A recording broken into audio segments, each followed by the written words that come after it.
We're gonna go ahead and start. If you're sitting on the floor, come up here. There are seats up here. Come on. There are some people who've left. They've had to go to workshops. They've had to go other places. So, Come on, ladies. and I will announce again. This was a mandatory event. This is about us teaching you responsibility too. This was a mandatory event. We started sending the date out back in August. Save the date, save the date. The email that it was being sent out by Julex, however, I wrote the email. I knew what I was saying in the email. Make sure you request your time off. Make sure you submit your excusal notice. Some of you have been in Bridges more than 2 years now. You are aware of what the procedures are. You don't use today as an opportunity to bum rush me. Dr. Carter, I did this, I did. I don't remember everybody. I'm not going to remember. All I'm going to do is make the decision that has to be made when you don't attend a mandatory event, okay? And that is pulling your funds back, okay? That's the only consequence that I'm giving out. I'm not giving out extra hours. I'm not giving out workshop. I'm not doing that because this has been on the agenda. I've sent it out since August. So today is not your day to tell me you got to run down somewhere or do something else. This is for you. This is your time. We asked you to take the time off. We asked you to submit what you needed to submit. I am not going to remember your faces today. It's too much going on. Too many of you for me to remember. Oh yeah, you remember my excuse? No, I don't. I'm not even going to pretend that I remember what your excuse was. Okay? So make sure you sign out at the end. You sign in, do what you have to do, and be patient. Because this is what happens. We want to start on time, we want to end on time. We want to get you out of here on time so you can enjoy your weekend. So, without further ado, all the housekeeping things, we're going to go ahead and get started. The final part of the symposium. How did you like Miss Jennifer's video? All right, good. I liked it too. I thought it was a good video. I do have to give, I don't know if she left already, I don't know if I even see her. I have to give Danielle Brown, Danielle was the one who actually pulled those video clips, and Miss Jennifer was the one who, in Booming, assisted with doing the editing of it, and she was the one who pulled the final thing together. So give them a round of applause.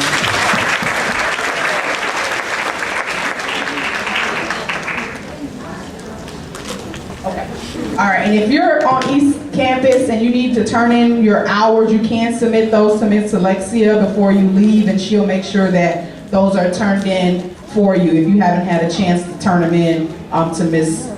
Barreto previously. All right, so we're going to go ahead with the second part of the symposium, the final part. This is our panel discussion. Our panel discussion is going to be moderated by Ms. Kiawani Hurd, the dual enrollment coordinator at Valencia College. Give her a hand. As well as Ms. Joy Benjamin Felto, who will also be assisting with the panel moderation. Now I'm going to go ahead and give you a little bit of a biographical sketch, according to Ms. Audrey, of each of our panelists. They so graciously volunteered their time today to serve and to share with you their stories, their personal stories of success and trials and love and tribulations that have helped them get to where they are at this point in their professional lives. So we appreciate all of our panelists being here in this capacity today. So Miss Audrey, raise your hand, Audrey.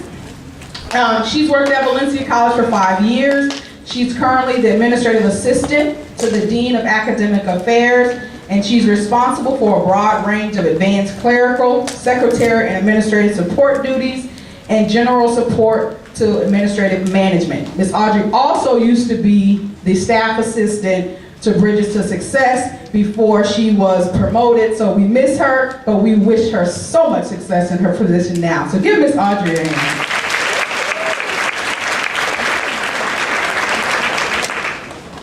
Ms. Angelica Perales. Ms. Perales was born September 19th, 1989 in New York, New York. She is of Puerto Rican and Ecuadorian descent. She graduated from Lyman High School in 2007 and enrolled at Valencia during the spring of 2008 to study American Sign Language interpretation. She graduated from Valencia College in 2011 with her AA degree before transferring to the University of North Florida to continue her education. Give her a hand, please.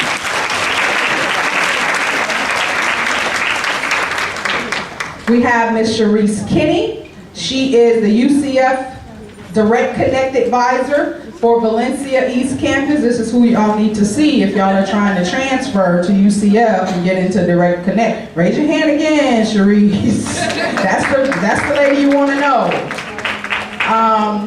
She was assist students transferring with success to the second largest university in the nation, UCF. Before this, she worked at Valencia College Answer Center for West Campus as a student service advisor for 3 years. She graduated from the University of Central Florida in 2009 with her BA in Advertising and Public Relations, minoring in History and Spanish, and she is currently working on her master's in Urban and Regional Planning. She's from West Palm Beach, Gainesville, and Orlando, all of these places.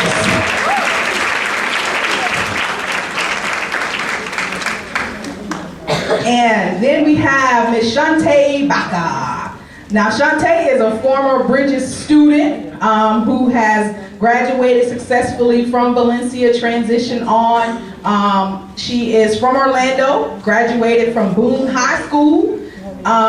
She's a Valencia College alumni. She currently attends the second largest university in the nation, UCF, where she is studying sociology. She will be graduating with her bachelor's in May. Thank you, Lord. Yet her biggest accomplishment and motivation is her daughter, Chloe. And last but certainly not least, we have Miss Ida Starks. Ida was born and raised here in Orlando, a graduate of Jones High School. Attended Tuskegee University and majored in computer science. She has been employed by Bell South, AT&T, Orange County Clerk of Courts, Orlando Police Department, Haven of Hope, the Nehemiah Education Department,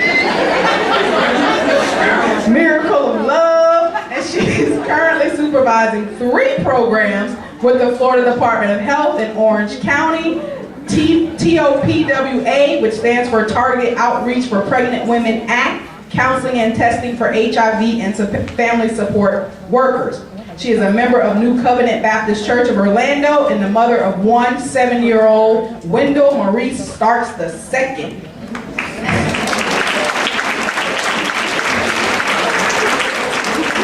All right, so these are our panelists, and we thank them for being here to share their stories with us today. And I'm going to turn it over to Ms. Felto and Ms. Hurd. Thank you, Dr. Carter, and thank you to all of the ladies who are here today. As Dr. Williams mentioned earlier today, you guys could have been anywhere today. I'm sure you thought about other places that you wanted to be or planned to be today, but we're so glad that you guys were able to join us today, and hopefully by now you have gotten something out of this.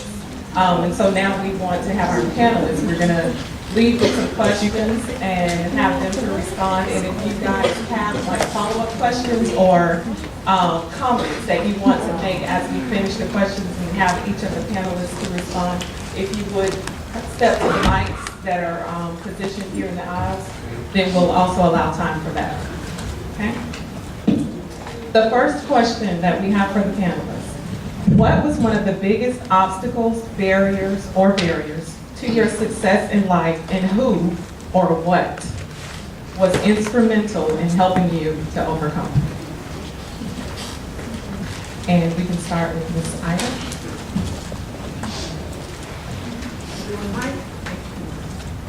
You don't need one?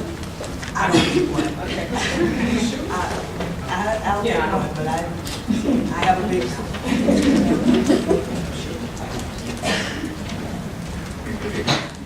An obstacle that I faced in my life, as we all have, the major obstacle, and actually given a little bio to share. I am HIV positive. I've been positive for 13 years. And the stigma of HIV has been an obstacle until I decided to choose life and not allow the disease to take control of me. All of us have something. Mine just happened to have the letters HIV attached to it. We have to identify what our something is, but not allow it to consume us, but to consume it. And what was it that allowed me to overcome? My faith and my family and the support of my community.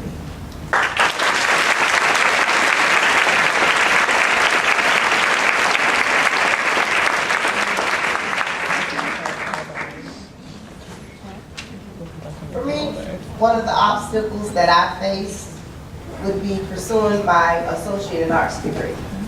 A lot of my colleagues have their degrees and everything like that, but because that's been an obstacle in my life, it has allowed me to stay focused, even though different things have happened in my life that I've had to put priority over education. But now, because I submit myself to God and He's encouraging me along this journey to continue pursuing my education. I'm currently in school, still trying to get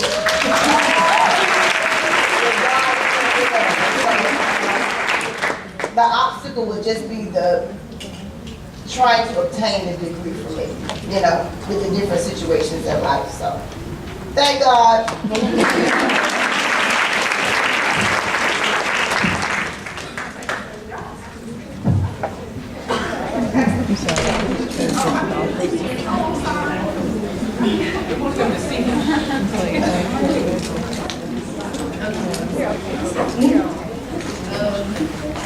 I have two obstacles I'd like to talk about. My first obstacle is during my senior year of high school, I was in an abusive relationship, and it wasn't until my first semester at Valencia that I got out of it. And my second obstacle was, of course, having my daughter my first year at Valencia and going through bridges and going through the rest of the process so I can go to Valencia so graduate on time.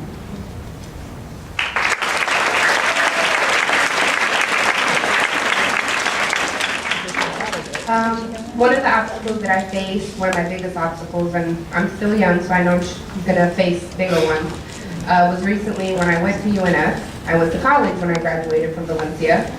I went to UNF thinking that I knew everything, that I was gonna get a job, everything was gonna work out, and then I ended up not finding a job, going to college, not being able to financially support myself. Doing things that I wasn't supposed to and getting into things that I wasn't supposed to. But finally I let my family in and let them know what was going on, and I came back to Orlando, and now I'm back at Valencia.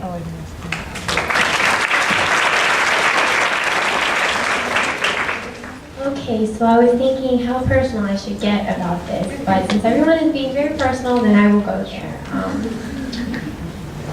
One of the biggest challenges that I had to go through growing up was my, don't cry.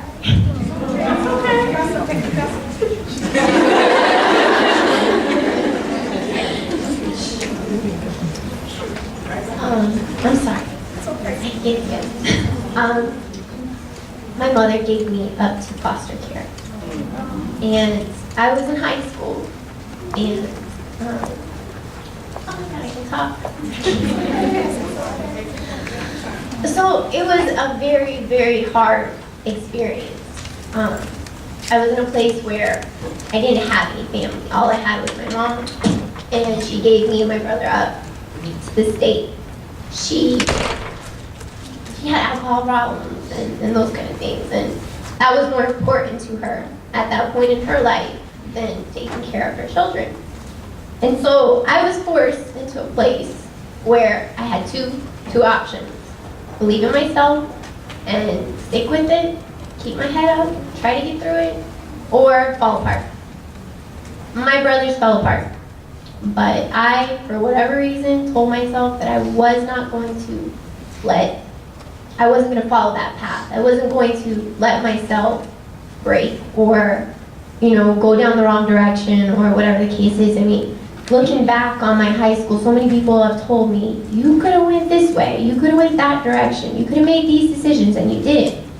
And the only thing I can really say is because I decided at that point in my life to believe in myself and to pull myself up out of that situation. So I was able to do that. I was able to get through it. I graduated high school, and I was the first person in my family to graduate from high school, which was really weird, I guess.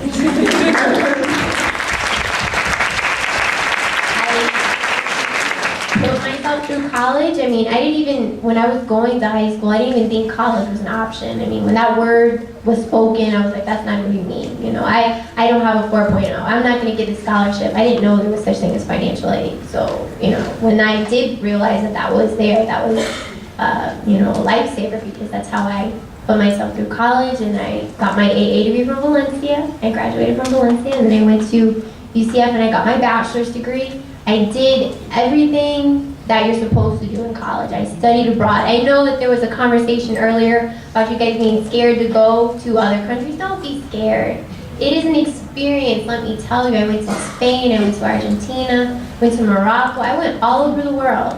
My financial aid paid for it, but it was an opportunity that when I was young, I didn't even think that, I didn't think that was going to be in my book, in my path. So, but I wouldn't have been able to get there or go through these things if I didn't make that decision to believe in myself. So.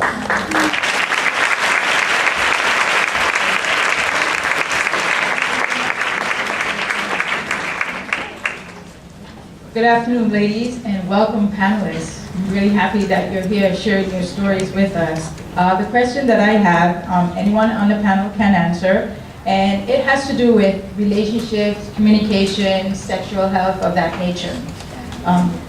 Nearly 1 in 4 women may experience sexual, physical, emotional, psychological violence by an intimate partner in their lifetime. 1 in 4. What are some deal breakers or non-negotiables for you when it comes to dealing with the opposite sex? And this is a loaded question because how do you communicate this expectation? Before you start, they requested that you please stand up.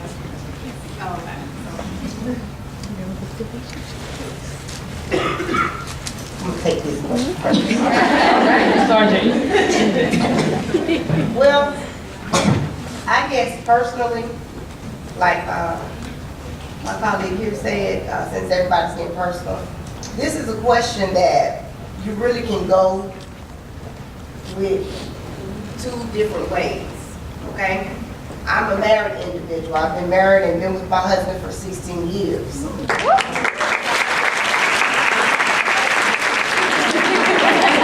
Prior to that, I had relationships and different things like that. Now, prior to those relationships, I've been in abusive relationships.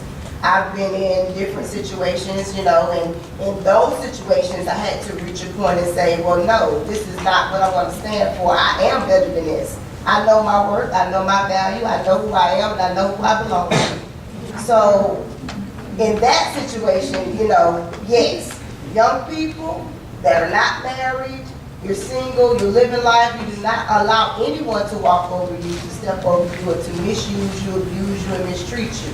That is nothing that you should do.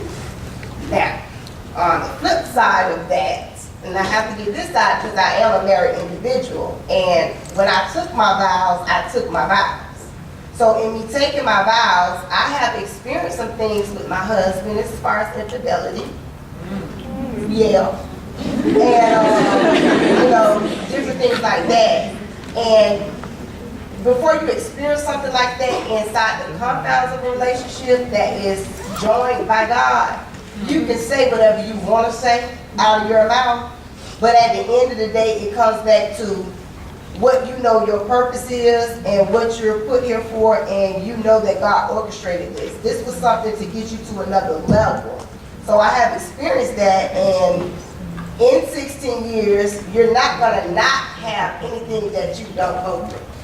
You understand? So when you take a vow, you take that and you take that forever. That's not to say you allow people to beat on you and all that type of stuff. No, I don't believe God wants that for anyone. However, this is real life. And in real life, things happen. So in my marriage, I can't say that I can definitively say, well, if you look at her, I'm gone. I can't say that. That's not realistic. You know, you go through things, you talk about it, you move on, and you keep it pressing. That's my response.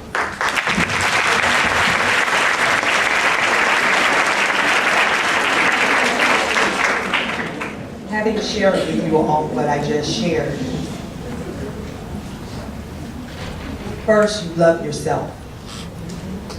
When you love yourself, you take a stand for what you believe in. And you don't sway from that. No means no, and yes means yes. No matter how sweet they are, no matter what is said, no matter what they give, no means no, and yes means yes. And if you don't take that stand, the saying out here is, then you'll fall for anything. Stay rooted, stay grounded. And if you're not sure, then you need to be careful who you take your advice from.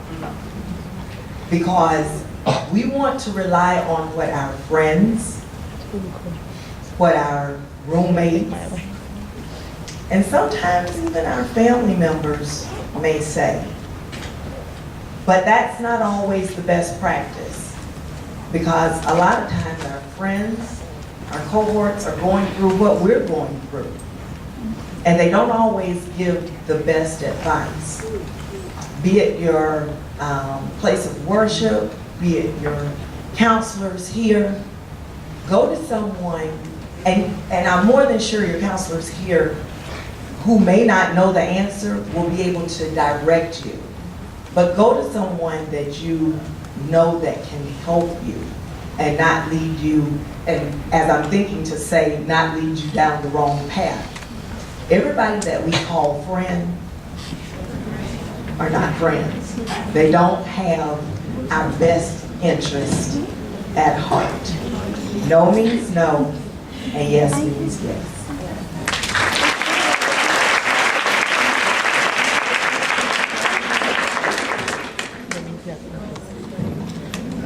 Don't cry this time.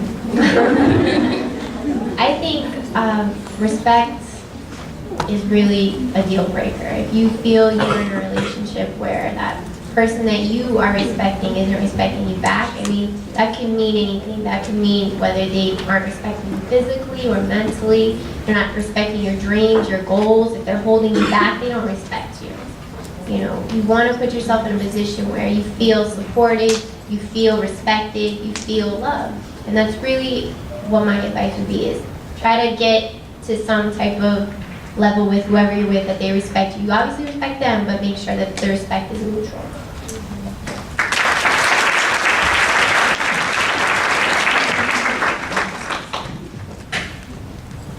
Well, I'm glad you mentioned respect. That actually leads into the next question. Young women face great difficulty with controlling sexuality. How can a young woman say no and ensure that it is respected?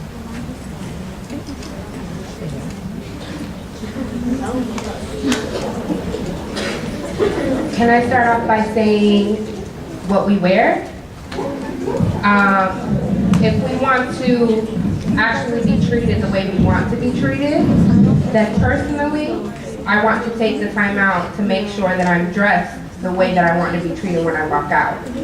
So if you dress a certain way and you wonder, why are they always coming to look at me and trying to talk to me? Well, then look at the mirror and see what you're showing them that they think they could have. When you actually, oh, I'm sorry, I was supposed to stand up. When you actually walk out and you want to be professional, I understand, because I'm 24, she gave me my birth date, and I'm still young and I'm still learning, but being in college, it was mentioned earlier, you can be passing an opportunity. And I feel very strong about the way that you dress, whether it be to class, whether it be walking down the street over to go to the Publix to pick something up. You never know who you may meet that could give you that opportunity in the future. I started off as a work study here at Valencia College for a whole year, and someone took the time to tell me, your hot pink pants and your pink hair is not gonna get you where you need to be. I was here as a work study. I did the pink hair, I did the tight jeans, I did it. And not saying that I don't do it when I go out of the weekend, but when we're in a professional environment, you want people to see you the correct way. And in that, a year later, I was able to get a part-time position here at Valencia College because they saw who I was and they took notice. And I'm not saying that you have to change who you are, but keep in mind when you're looking in the mirror what you want to represent.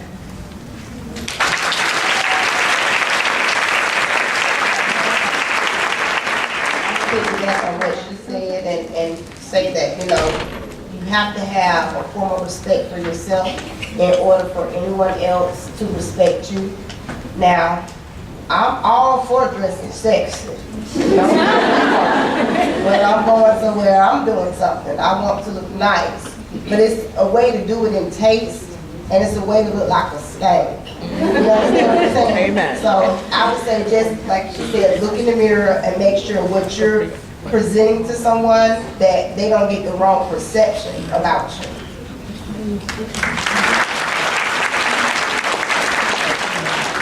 Additionally, the way you carry yourself, your attitude, your body language.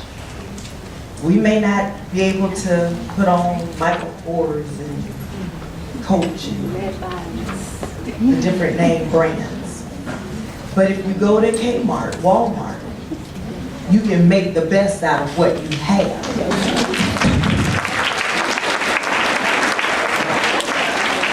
You don't have to reveal everything you have. Something my mother used to say to me, and another story that I just shared, 20 months ago, I was over 300 pounds. And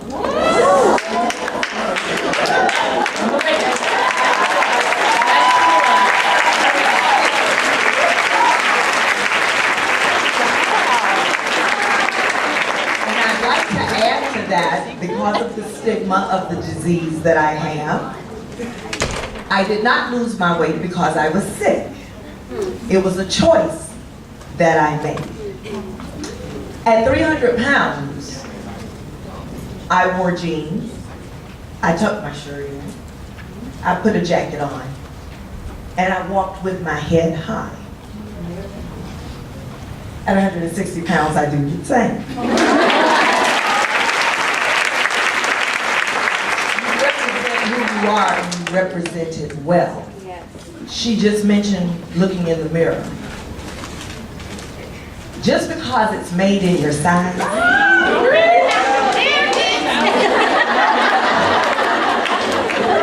does not mean that you need to put it on. Before you walk out of your house, anytime, coming to school, going to Publix, going to the club, pass by a mirror and take a good look at yourself and ask that person in the mirror if a news camera took a picture of me, would my parents, would my professors, would my clergy like who they would see on the front page of the newspaper or on Channel 13? And y'all know what the newspaper and Channel 13 will make you look like. So just be careful. Go by that mirror. And if you go by that mirror and you have to back up and look again and wonder, you might want to change your clothes.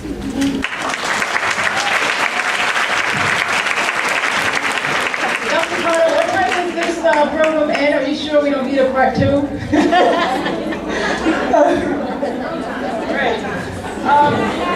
Our next question actually has to do with finance. And earlier, Dr. Carter had asked for a show of hands how many students are just ready to move out better than your parents.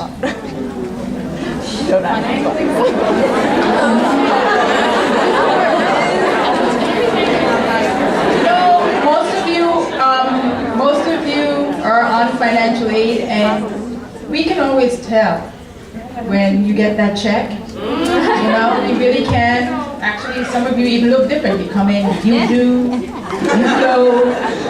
know, and as soon as you get that money, it just disappears. It disappears. So, my next question to the panel. What is one of the biggest financial mistakes you have ever made as a young adult? And what or how would you have done it differently? Leave the credit card alone. The very first piece of mail I received at Tuskegee University was the application for a credit card. No job. Parents in Orlando. I was in Tuskegee, Alabama, and I applied. That was at 18 years old. At 44, I'm still paying for it. If you don't start out right, it takes a long time to repair the mistakes that you make. So if you don't go down that line in the first place, then you're much better off. It will cause you a lot of headaches and heartaches if you don't have financial and debt management. If you don't have a job, don't depend on that financial aid check to take you through, because that's temporary. Don't mess up your credit at 18 years old.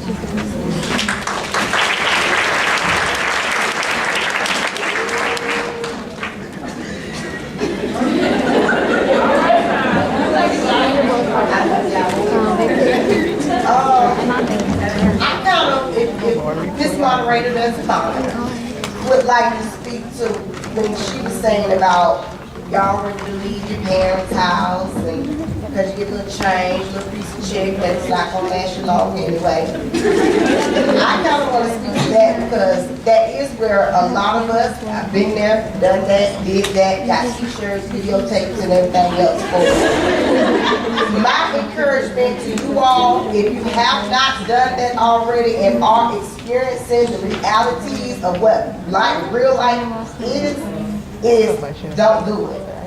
Stay in school.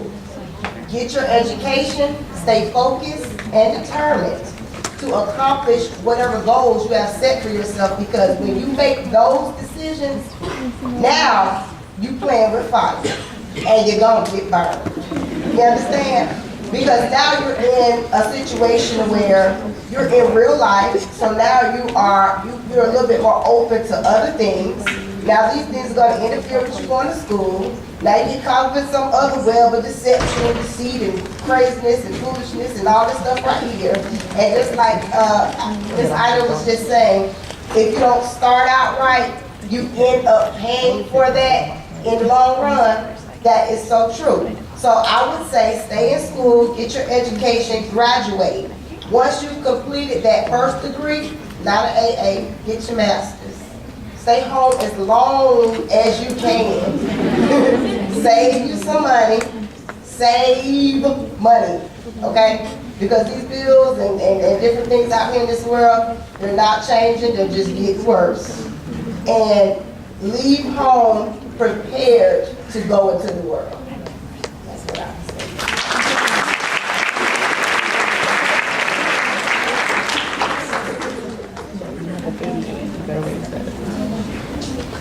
In regards to money, she mentioned it.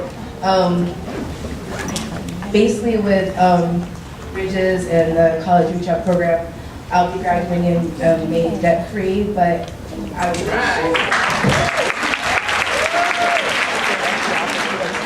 with the financial aid checks that came in every semester, I wish I could have balanced those better, saved it.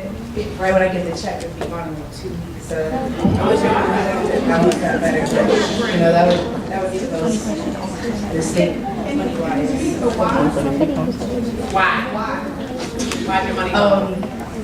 Yeah, why was it gone when you went to school? Oh, I would, with the money that was coming in, I would just spend it on stuff that's irrelevant. Now at UCF, not getting as much money as I was here, I wish I had my previous money that I could spend on dues for my sorority and stuff like that. So, yeah.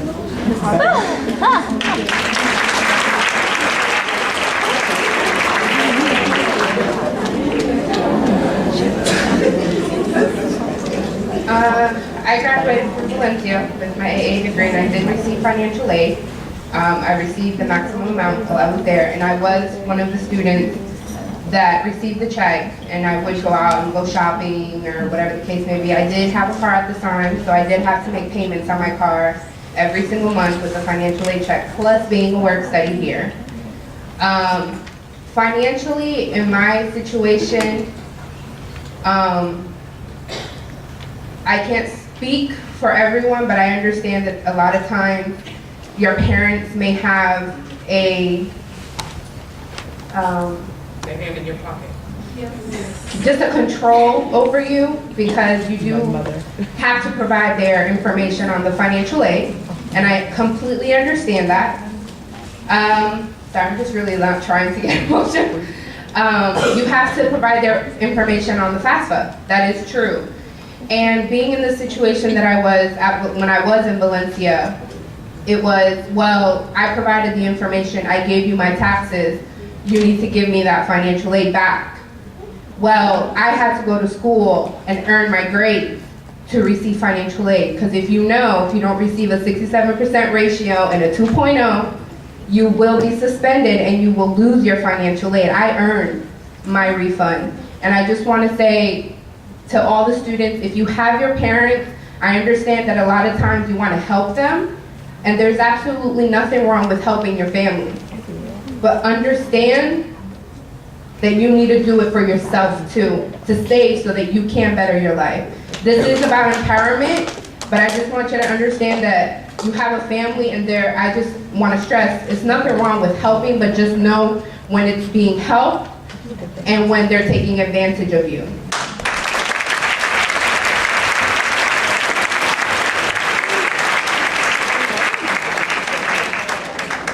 So I can see there's a theme going on here with saving money, and that's kind of what I would talk about too. I mean, I think probably the reason why it happens so much is maybe a lot of us haven't been taught how to save money. I know I wasn't taught this. I didn't have money to save, but I was with my parents. And so I remember my first semester at college when I did get my first financial aid check, I thought they messed up. I got this money and I called my uncle. I'm like, they sent me $500. What am I supposed to do with this money? Do I send it back to them? He's like, don't touch it. We'll go up to the financial aid tomorrow and we'll figure out why you're getting this money. So I didn't know that I could spend it, and I did. And like I said, it's kind of a theme, you know. I didn't know I was supposed to save money. I didn't know how to save money. And something happened where I got in a car accident. And had I had saved money, I probably would have been able to pay for it on my own, but I actually had to borrow money. And I was only able to borrow a little bit of money from like a friend's dad, some random person. I knew them, but it was still random. But I was only able to get a little bit of money, and I found some like bootleg, you know, car repair place, and they ended up putting like this Bondo stuff on my car and then like spray painted it, and it looked fine at first, but then like after 6 months it started cracking and it was just a mess. So, you know, if I had saved my money, I probably would have gone to a legit person who could fix my car, so it wouldn't have been looking crazy. But yeah, save your money. Try to save maybe $5 or $100 when you get your financial aid. If you do have a job, try to put something away just for a rainy day.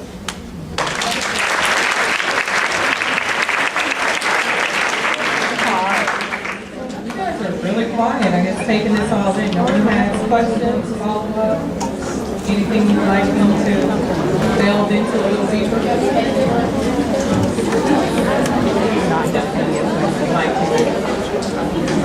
Like what you said about your family, you know, it's kind of hard to say no when it's like I kind of need help and stuff. So like, how can you say no without them making you feel guilty?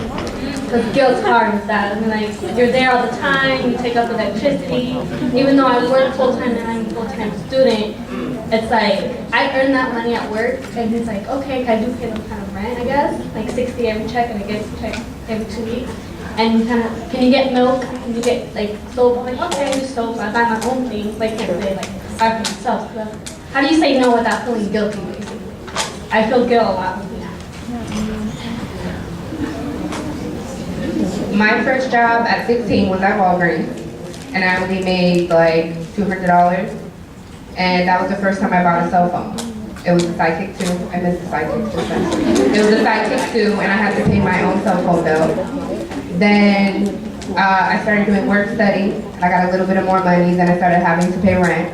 Every paycheck, it went from $25, then it went to $50. And they're like, well, you live under my household, you live under my roof. So I did everything I had to do to get you here, so you need to start helping out. And I guess the guilty part, I'm 24 years old and I still feel guilty.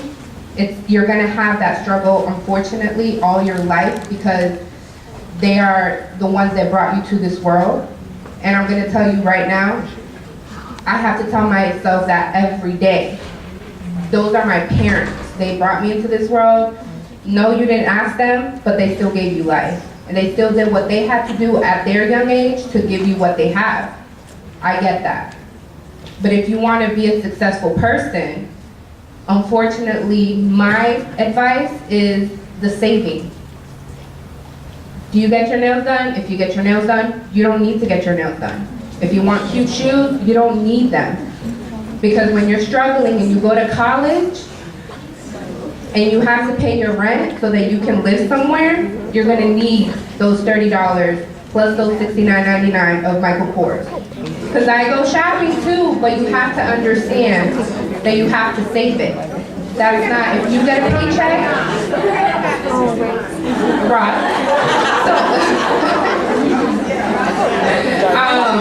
So, the guilty part, just remember that they're your parents, but if you have to save for yourself. It's not their business. You pay your check. You give them. Yes, you're supposed to help them, those are your parents, but I just feel like save for your own self so that later on that you can go ahead and pay those things that you're gonna need to pay. Unfortunately, that guilty feeling is not gonna go away. They're your family, and I know that you want to help them because I want to help my family every day.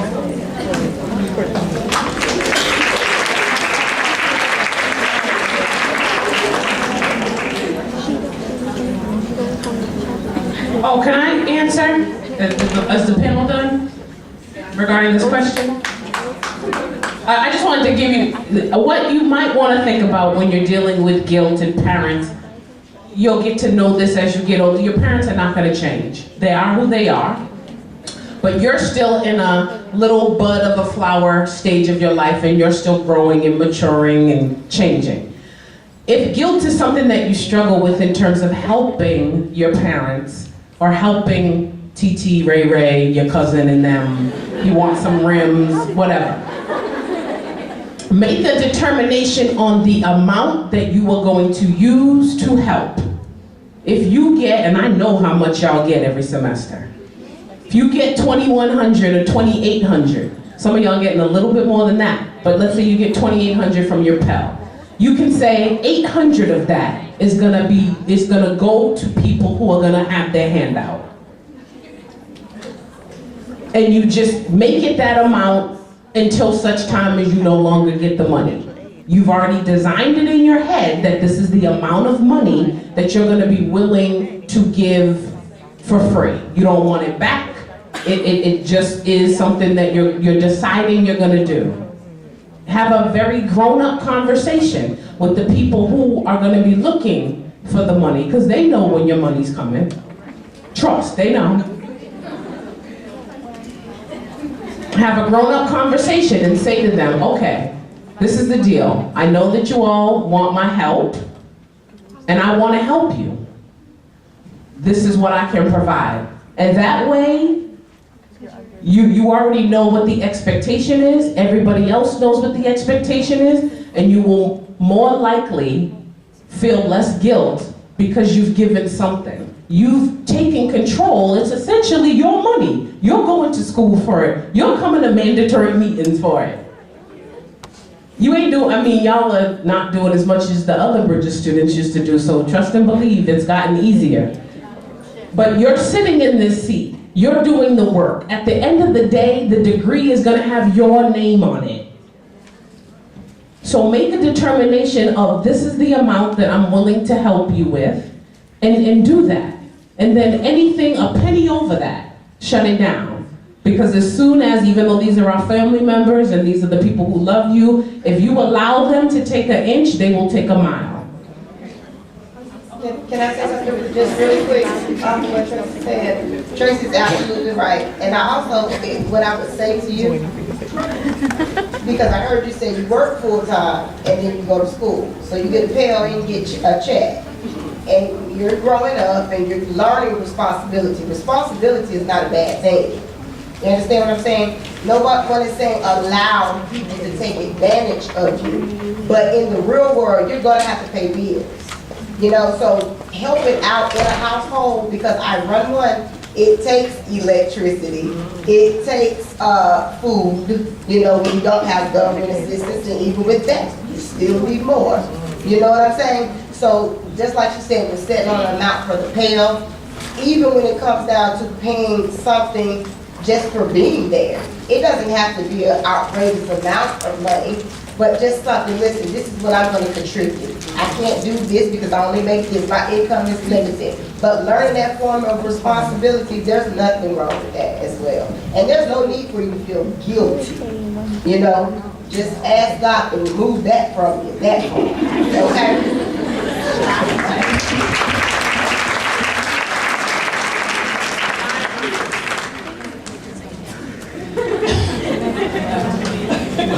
Okay. Most of our students not only go to school on a full-time basis, but also work full-time jobs in order to help make ends meet. What techniques or strategies do you suggest for students to have a balanced life and not feel so overwhelmed?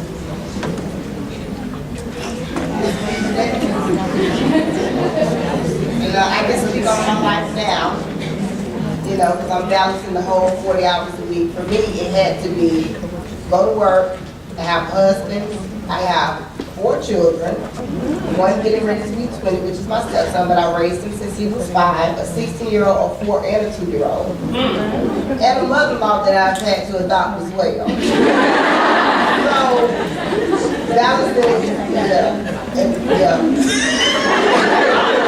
So, balancing work, home, and is a hard thing. But for me, what I chose to do because of the way that my life is structured is right now just to do one class. You know, that gives me time to work on what I want to work on, keep my 4.0 on my transcript, so that when I do, you know, that's a goal that I have. I want nothing under an 8, that's just me. And to also give time and invest time still in my family and do what I need to do and dedicate time to study. Now, with you all working full-time and, you know, come to school full-time, you may have to eliminate some of those weekends and focus on your schoolwork, dedicate more time to your schoolwork, dedicate more time to your home life and the things that you need to do inside the home. So instead of going out, because it's not realistic to say, oh, well, I'm just never going out anymore. I still like to go out. It's not realistic to say that. So what you say is, well, instead of going out every weekend, I might just go out one weekend. You know, until you reach a place to where you're just setting that aside. And that will also help us financially. It all plays a part together. If you make some conscious decisions on how to balance work and school, it'll help out with the financial aspect of it as well.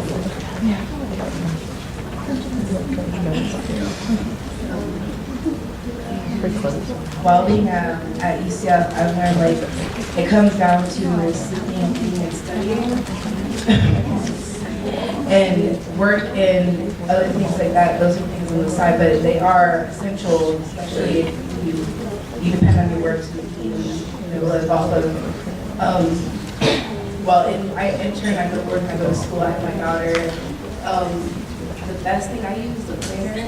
I mark everything down, everything I have to do, so I don't forget anything. meetings? Yeah, I mark it down in the planner. That's about it. For me, I would say when I was in college would be the relationships and the friends that I kept, making sure that you know who's influencing you. When you go to college, and this was recent, so you get hyped on the let's go out, want to make friends, to keep friends who are going to be there, but they're not going to be able to support you when you need the help. So, and I mean that financially. So when you're off at college, I completely agree, just take a weekend. And I wish I would have had somebody telling me, you don't need to go out, there's no reason for you to go out, well, it's fine, everybody else is doing it. And you hear that everybody else is doing it, but you really get excited about those things, going out with people. And I think friendships and relationships, and I mean being with another person, you know, get wrapped up and you puppy love, and you get at the beginning, you lose focus of why you're there, why you're at college. Don't, like she said, take a weekend out, go crazy. Not too crazy, but get crazy. And then understand the rest of the time is to focus on school so that you can be in a position for the point of this symposium to understand and look back, okay, I'm at where I want to be because I understood what I wanted to do.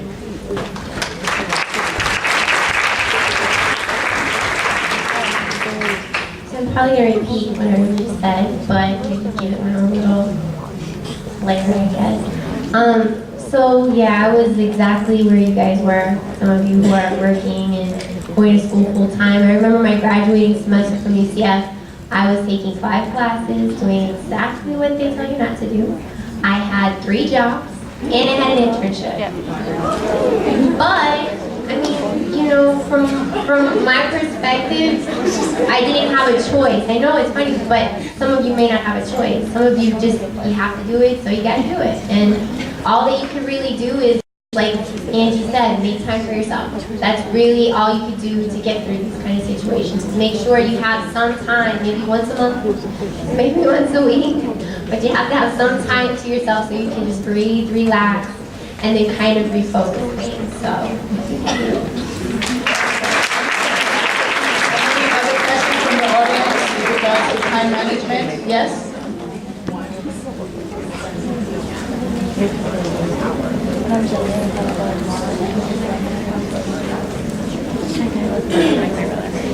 Have any of you guys felt any sort of scrutiny or criticism from people based on the situations you're in or who you are? Because this is female empowerment, so being as a woman. Talk about it, girl.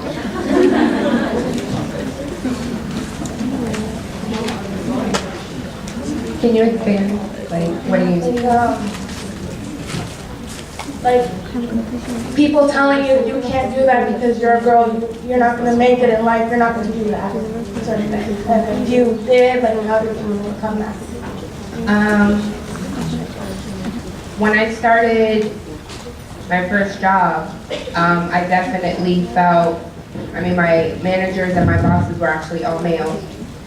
And I tend to be a perfectionist, not only because I want to be able to do things correctly, but I just felt like a lot of things were put on my plate unnecessarily.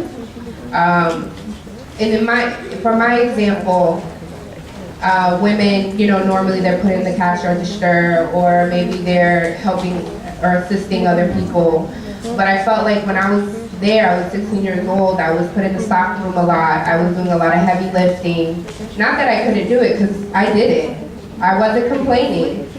But I think sometimes people take a look at us and think that they can take advantage of us just because we're there, and especially if there's no other females around. So I would just say to speak up, even if you feel uncomfortable, is probably going to save your life.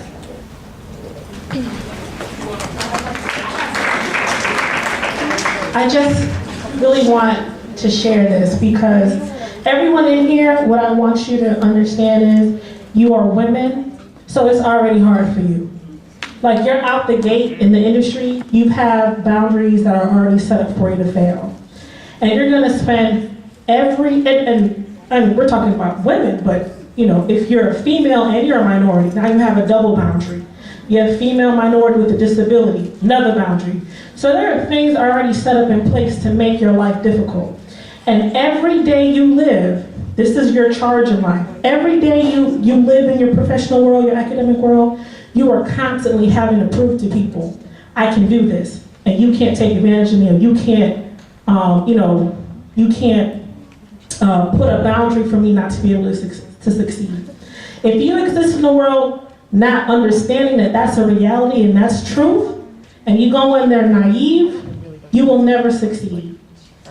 Okay? But you are all aware, after this day, you are all enlightened and aware that your life is going to be a little bit harder, but you have the power within you to set people straight and to let them know, I am more than what you're already telling me, I'm capable of more, and let me tell you, so-and-so down the street only got to do this to get a promotion, I have to work 10 times harder for the same promotion, it's okay, I'm going to do it. And you're not going to question my ethic and my work. I'm going to have it done, and I'm going to move up the way I need to move up. So it's going to be hard, but you're not naive after today. You're not ignorant after today. You know the reality of the situation. And so every day you exist, you're going to be proving it to society that you're capable of handling the job. And it's not a great scenario, but it's the truth. Okay? So, might be a little winded, but I'm going to say them real quickly. One of them is, you were just talking about people in your life, how you because if they're not elevated to the next level. You also have to understand that, knowing that people are in your life for reasons, seasons, or lifetime. You have to be able to distinguish the difference. Now, that's one. Next thing is something my grandma, bless her heart, she's 87 years old right now today. She always says money has to have a good mama and a good daddy. If it doesn't have that, then you're not going to be able to keep it. It will forever be fleeting. My last thing is a quote, and this is because this is something that has inspired me. It's from the book, The Purpose-Driven Life. Pastor Warren says, your ministry is your service to believers, and your mission is your service to unbelievers. Now, deal with it.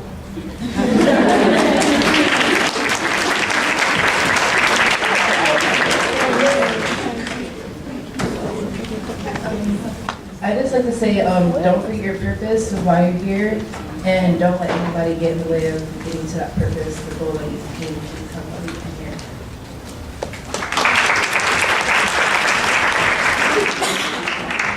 I would say being able to understand that right now you might be going through things and you think, man, this is really hard. It's actually going to get harder, but being able to understand and know now, and the fact that you guys are so blessed to have this symposium to understand it's going to get harder, and I'm going to think to myself, I'm going to be there for myself and understand that when it does get harder, I'm going to be at least aware to keep myself sane. And when it gets harder, when you go to college, or when you graduate from college, even now I still go through things and I think to myself, is it gonna get harder than this? Probably, but no, when you surround yourself with positive people who actually wanna be there for you and help you through college and wanna help you through anything you're going through, I just wanna, what she said is 100% true. There are gonna be people in your life for seasons and for reasons. They might be there for a few months, they might be there for a few days. It doesn't matter, just understand that they're there for you so that you can be there for somebody else also, because they may need you.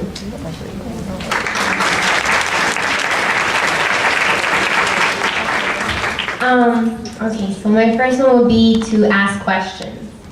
You guys, you ladies, I'm sorry, you're probably going through a lot of new things, a lot of new situations that your family hasn't been through before. And so there might be a lot of processes or a lot of terminology that you don't understand. Don't ignore it.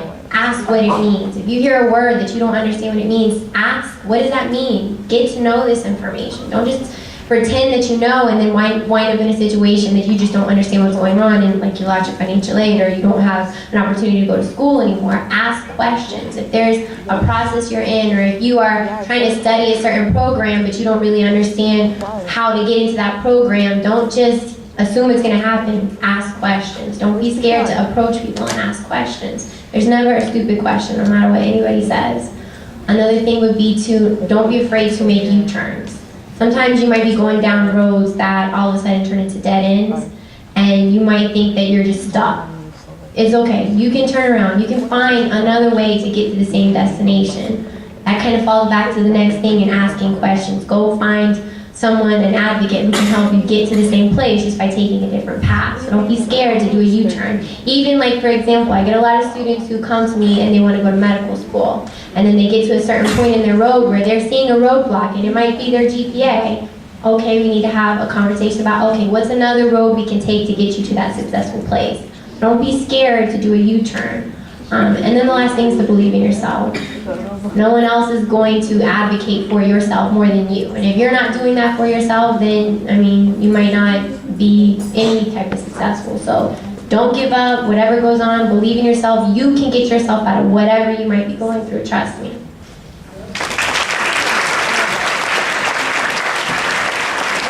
How about everyone just standing and giving our panel a round of applause?